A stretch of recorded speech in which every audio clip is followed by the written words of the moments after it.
Spracované potraviny sú naozaj škodlivé? A ak áno, do akej miery? Poďte sa pozrieť na rozdelenie a vedecké poznatky, čo sú spracované potraviny a aké je ich celkové rozdelenie. Tak spracované potraviny sú akékoľvek potraviny, ktoré prešli úpravou oproti svojmu pôvodnému stavu.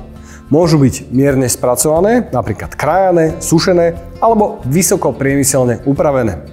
Nie všetky spracované potraviny sú škodlivé. Niektoré formy spracovania, ako fermentácia alebo pasteurizácia, môžu dokonca zlepšiť nutričnú a zdravotnú hodnotu potravín.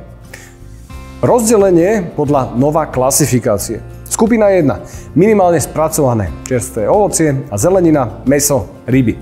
Skupina 2. Spracované kulinárske ingrediencie. Oleje, maslo, cukor, sol. Skupina 3. Spracované potraviny. Konzervované ryby, syry, pečivo. Skupina 4. Ultraspracované potraviny, sladkosti, instantné polievky, hotové jedla. Ultraspracované potraviny sú najviac spájané so zdravotnými rizikami. Obsahujú veľa prídavných látok, cukrov, tukov a majú nízku nutričnú hodnotu, no vysokú energetickú hodnotu. Hlavné charakteristiky ultraspracovaných potravín. Vysoký obsah rafinovaných cukrov a tukov. Prídavné látky, ako sú konzervanty, emulgátory alebo farbivá. Nízky obsah vlákniny, bielkovín a mikroživín. Príklady ultraspracovaných potravín. Sladké nápoje, čipsy, instantné rezance, fast foody, cereálie s prídatným cukrom a podobne. Hlavný dôvod ich negatívneho dopadu je kombinácia vysokého kalorického obsahu a nízkej sytosti. Človek zje viac bez pocitu plnosti. Niektoré mierne spracované potraviny môžu byť prospešné, napríklad fermentované mliečne výrobky alebo celozrnné pečivo. Cieľom nie je úplne vylúčiť všetky spracované potraviny, ale obmedziť tie ultraspracované. Kľúčom je teda rovnováha. Potraviny s minimálnym spracovaním sú zvyčajne nutrične najbohatšie. Napríklad spomínané čerstvé ovocie alebo čerstvá zelenina, vajcia alebo mäso. Takisto viac zasítia. Sú spracované potraviny však škodlivé? Čo hovorí veda? Výskum ukazuje, že vysoká konzumácia ultraspracovaných potravín je spájaná s obezitou. Ľudia majú tendenciu jesť viac a rýchlejšie. Jeden výskum dokázal, že ľudia jedia dosyta o 500 kalórií viac ako tí, ktorí dosyta jedia z výberu minimálne spracovaných potravín. Štúdie spájajú ultraspracované potraviny aj so zvýšeným rizikom metabolických ochorení, ako je cukrovka druhého typu a inzulínová rezistencia. Podľa WHO vysoká konzumácia ultraspracovaných potravín zvyšuje riziko kardiovaskulárnych ochorení, najmä kvôli vysokému obsahu transtukov a soli alebo sodíka. Štúdia z roku 2019 ukázala, že konzumácia ultraspracovaných potravín zvyšuje riziko predčasnej smrti. Už pri zvýšení príjmu o 10% sa riziko zvýšilo zhruba o 14%. Ultraspracované potraviny môžu ovplyvniť aj črevnú mikrobiotu. Zvýšená konzumácia spracovaných cukrov spôsobuje hormonálne disbalancie, napríklad inzulínové výkyvy, ktoré môžu viesť u predisponovaných ľudí k hladu a prejedaniu sa. Konzervanty a emulgátory môžu ovplyvňovať trávenie.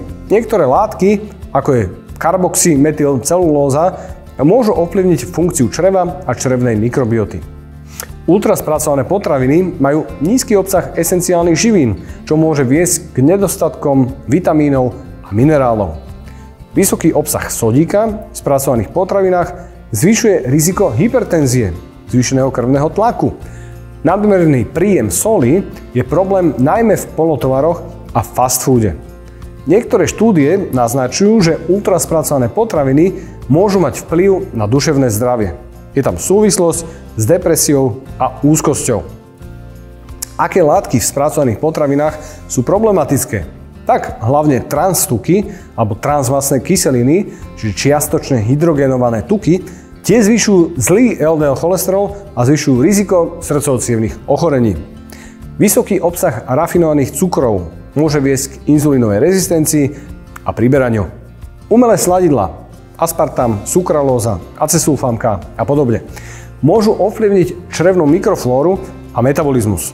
O tom však veľa ešte nevieme a štúdie sú skôr na myšiach a v skúmavkách. Konzervačné látky, ako sú dusitany či siričitany, tak niektoré sú spojené s vyšším rizikom rakoviny.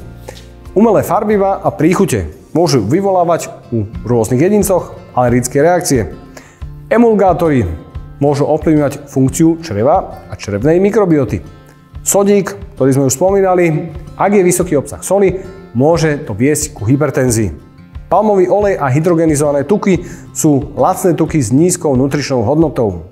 Látky z obalov ultraspracovaných potravín, ako je BPA alebo ftalaty, môžu spôsobovať hormonálne narušenia a mať negatívny vplyv na zdravie. Takisto prichádza ku akumulácii mikroplastov v tele. O tom ešte veľa nevieme.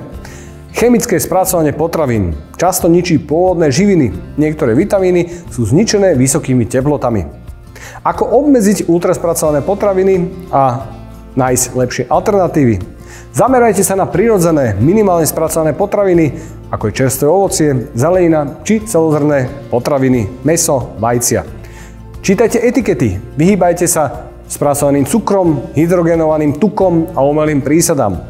Konzumujte viac jedál pripravených doma. Kontrolujte si tým kvalitu surovín a spôsob prípravy. Plánujte jedálniček dopredu, aby ste sa vyhli rýchlym a nezdravým možnostiam. Namiesto sladených nápojov pite vodu, čaj alebo minerálku. Vyhnete sa prázdnym kalóriám a umelým sladidlám. Nejde totižto o 100% vylúčenie, ale o rovnováhu. Občasné spracované potraviny nie sú problém, kľúčová je celková strava. Ja často odporúčam pravidlo 80:20, to znamená, že 80% čo najmenej spracované, 20% si môžete jedlo užiť podľa toho, na čo máte chuť. Ďakujem za pozornosť.